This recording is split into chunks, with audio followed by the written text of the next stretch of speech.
ಅಂತ ನಮ್ಮ ಕೈಯ ಹಿಡಿಯುತ್ತ ಕರೆದೊಯ್ದ ಬೆಳಕು ತೋರಲು ಗದರೋದು ನಮ್ಮ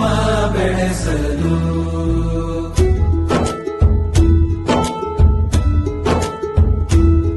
ಭಾಷೆ ಅಮೃತ ಕುಡಿಸೋ ತಾಯಾಗಿ ಭಾಷೆ ಅಮೃತ ಕುಡಿಸೋ ತಾಯಾಗಿ ಭವಿಷ್ಯ ಬರೆವಂತ ತಂದೇನೋ ಆಗಿ ಬರೆವಂತ ತಂದೇನೂ ಆಗಿ ಚಂದದ ಜೀವನ